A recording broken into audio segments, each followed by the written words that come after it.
فرماتے ہیں کہ نبی کریم صلی اللہ علیہ وسلم نے ارشاد فرمایا کہ احرص علی ما ينفع، ان چیزوں کی حرص کرو، ان چیزوں کی حرص کرو جو تمہیں نفع پہنچانے والی۔ مراد ہے وہ افعال، وہ اعمال جو تمہارے لیے آخرت میں نفع کا سبب ہو سکتے ہیں، ان کی حرص کرو۔ ویسے تو حرص بری چیز ہے، منع کیا گیا ہے۔ مال کی حرص، دنیا کی حرص، شہرت کی حرص، نام و نمود کی حرص، دولت کی حرص، ان تمام قسم کی حرصوں کو منع کیا گیا ہے، اور یہ انسان کے لیے بہت ہی بڑا عیب ہے کہ وہ ان کی حرص کرے۔ اس میں انسان کے لیے جو راستہ بتایا گیا ہے وہ ہے قناعت کا، کہ جو کچھ جائز طریقے سے کوشش کر کے مل رہا ہے اس پر قناعت کرو، اس کو یہ سمجھو کہ میرے لیے یہی بہتر تھا، اور مزید کی حرص اس معنی میں کہ اور زیادہ مل جائے، اور زیادہ مل جائے، اور زیادہ مل جائے، اس حرص سے بچو۔ دنیا میں تو یہ تعلیم دی گئی، کیونکہ دنیا کا معاملہ یہ ہے کہ کوئی بھی شخص اپنی ساری خواہشات کبھی پوری نہیں کر سکتا، سارے دنیا کسے تمام نہ کر۔ بڑے سے بڑا بادشاہ، بڑے سے بڑا سرمایہ دار کوئی بھی ایسا نہیں ہے کہ جو یہ کہہ دے کہ میری ساری خواہشات پوری ہو۔ جیسا پہلے حدیث سنا چکا ہوں تو فرمایا کہ اگر ابن آدم کو ایک وادی سونے کی مل جائے بھر کر تو چاہے گا کہ دوسری بھی مل جائے، اور دو مل جائیں تو چاہے گا کہ تیسری بھی مل جائے، اور فرمایا کہ لا یملأ جوف ابن آدم الا التراب، ابن آدم کا پیٹ سوائے مٹی کے کوئی اور چیز نہیں بھر سکتی۔ جب قبر میں جائے گا مٹی ہی پیٹ بھرے گی اس کا، دنیا کے اندر اس کا پیٹ کوئی اور چیز نہیں بھر سکتی۔ ہاں اگر کوئی چیز پیٹ بھر سکتی ہے تو وہ قناعت ہے، کہ جو کچھ اللہ تبارک و تعالیٰ نے دے دیا ہے جائز حلال طریقے پر، جائز اور حلال کوشش کے نتیجے میں، اس کے اوپر بس کرے اور اس پر اللہ تعالیٰ کا شکر ادا کرے، اس کے سوا کوئی راستہ نہیں۔ تو دنیا میں تو حرص مذموم ہے، بری چیز ہے، اس سے بچنے کا حکم دیا گیا ہے، لیکن آخرت کے کاموں میں، آخرت کے کاموں میں، اعمال خیر میں، نیکی کے کاموں میں حرص اچھی تھی۔ یہ خیال کرنا کہ فلاں یہ نیک کام کرتا ہے میں بھی کروں، فلاں کو یہ نعمت دین کی حاصل ہے مجھے بھی حاصل ہو جائے، یہ نعمت، یہ حرص مطلوب ہے، پسندیدہ ہے، اور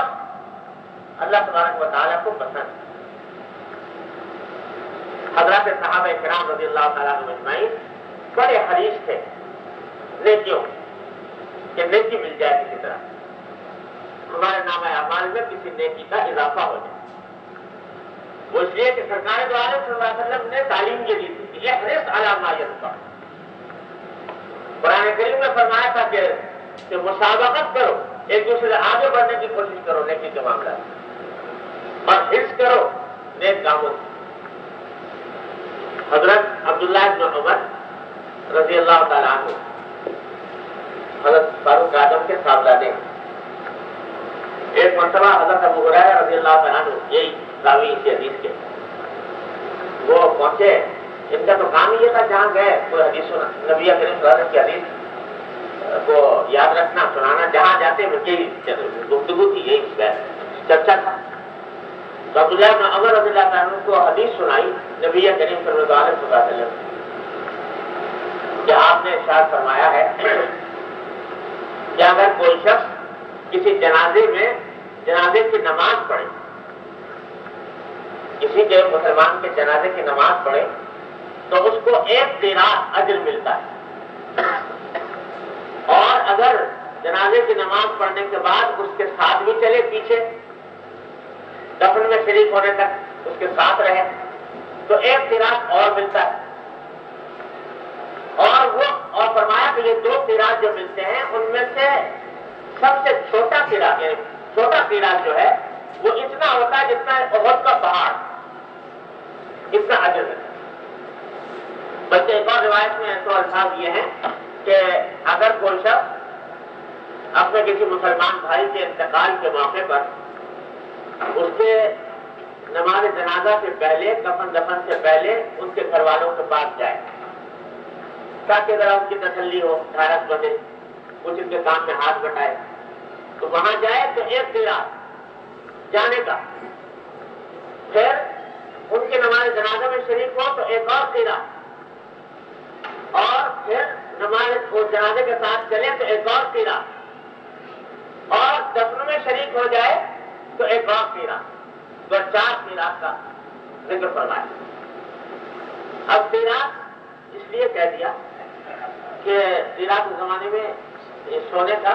یہ چاندی کا ایک وزن ہوتا ہے، آج بھی ہوتا ہے شاید، قیراط سونے کی ایک خاص مقدار کا کو قیراط کہا کرتے ہیں۔ تو آخرت میں جو اجر ملنے والا ہے، جو ثواب ملنے والا ہے، در حقیقت اس کو بیان کرنے کے لیے ہمارے پاس انسانی زبان میں کوئی صحیح لفظ نہیں ہے، اس واسطے کہ ترجمہ اگر ہم جو حدیث میں فرمایا کہ جو اللہ تعالیٰ نے نعمتیں رکھی ہیں جنت کے اندر اپنے بندوں کے لیے، وہ ایسی ہے کہ ما لا عین رأت ولا اذن سمعت ولا خطر علی قلب بشر، آج تک کسی آنکھ نے دیکھی نہیں، کسی کان نے ان کا حال نہیں سنا، کسی بشر کے دل پر ان کا واہمہ بھی نہیں گزرا،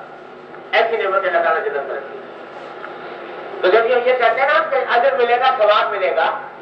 تو وہ نعمتیں تو ایسی ہیں کہ تصور میں نہیں آئی،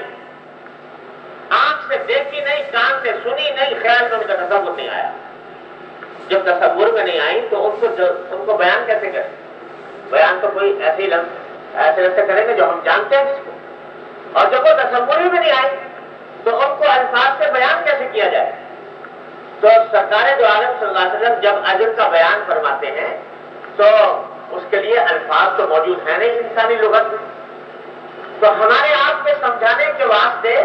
وہ لفظ استعمال فرما لیتے ہیں جو دنیا کے اندر مشہور معروف ہے۔ تو دنیا کے اندر چونکہ قیراط ایک پیمانہ تھا، ایک وزن تھا سونے چاندی تولنے کا، اس واسطے آپ نے قیراط کا لفظ استعمال فرما لیا، لیکن قیراط میں اتنا ہلکا ہوتا تھا کہ ایک انگلی سے اٹھا لو، اتنا ہلکا وزن ہوتا تھا، لیکن آپ نے قیراط کا لفظ استعمال کیا، لیکن ساتھ ہی فرما دیا کہ وہ قیراط یہ دنیا والا قیراط نہ سمجھنا، وہ احد پہاڑ سے بھی زیادہ بڑا ہے، اپنی عظمت میں، اپنی کثرت میں، اپنی عظمت شان میں احد پہاڑ سے بھی زیادہ بڑا ہے۔ تو قیراط آج کوئی کہے تو یہ قیراط ملے گا تو ایسے ہی ہوگا جیسے کوئی یعنی معمولی سی بات معلوم ہوتی ہے، لیکن سرکار دو عالم صاحب نے وضاحت فرماتی کہ احد پہاڑ سے بھی زیادہ وزن، اور یہ جو فرمایا کہ احد پہاڑ سے بھی زیادہ، یہ بھی اس کا پورا بیان نہیں،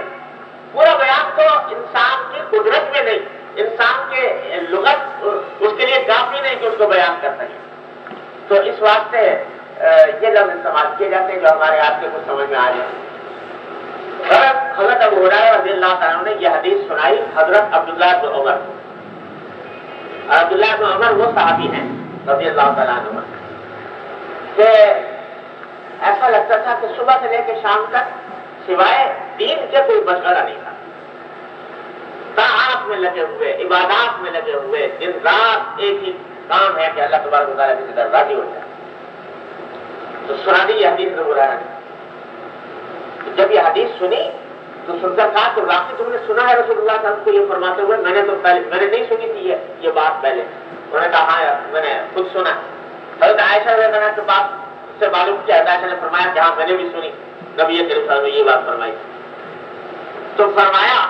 سنتے ہی جو جملہ زبان سے نکلا عبداللہ بن عمر کے وہ یہ ہے کہ لقد فرقنا فی قراریط کثیرا، کہ ہائے افسوس ہم نے کتنے قیراط ضائع کر دیے، اب تک کتنے قیراط ضائع کر دیے، اگر پہلے یہ حدیث معلوم ہوتی تو اس موقع کو چھوڑتے نا، جب بھی کوئی جنازے کی نماز ہوتی، جب بھی کوئی جنازہ سامنے آتا تو وہ پیچھے چلتے تو قیراط واصل ہو جاتا، تو افسوس کہ ہم نے بہت سے قیراط چھوڑ دی۔ اب یہ کوئی فرض نہیں تھا، واجب نہیں تھا، لیکن ایک فضیلت سنی ایک عمل کی تو دل میں حرص پیدا ہوئی کہ یہ کام یہ مجھے بھی مل جائے. یہ ہے احرص علی ما ینفعک، کہ جو تمہیں نفع پہنچانے والی چیز ہے آخرت میں اس کی حرص کرو اور یہ دیکھو کہ کس طرح مجھے وہ حاصل ہو جائے، کس طرح مجھے مل جائے. تو صحابہ کرام رضی اللہ تعالیٰ اجمعین کا یہی حال تھا کہ حریص تھے کہ کس طرح مجھے یہ کوئی نیکی میرے نام اعمال میں بڑھ جائے، کوئی فضیلت مجھے حاصل ہو جائے. یہ تعلیم ہے نبی کریم صلی اللہ علیہ وسلم. لہٰذا یہ جو ہم سنتے رہتے ہیں وعظوں میں، کتابوں میں پڑھتے ہیں، وعظوں میں سنتے ہیں، جو فلاں عمل کا یہ ثواب، فلاں عمل کا یہ ثواب، فلاں عمل کا یہ ثواب، تو یہ در حقیقت اس لیے ہے تاکہ ہمارے دل میں حرص پیدا ہو. فضائل اعمال، نوافل، مستحبات اگرچہ واجب نہیں، فرض نہیں، لیکن ان کی حرص ہونی چاہیے کہ یہ ہمیں حاصل ہو جائے تو اس سے یہ دولت مل جائے. اللہ جن حضرات کو اللہ تبارک و تعالی توفیق عطا فرماتے ہیں کہ یہ حرص، دین کی حرص عطا فرماتے ہیں، تو ان کا حال یہ ہوتا ہے کہ ہر وقت اس فکر میں رہتے ہیں کہ کس طرح کوئی نئی نیکی ہمارے نام اعمال میں بڑھ جائے.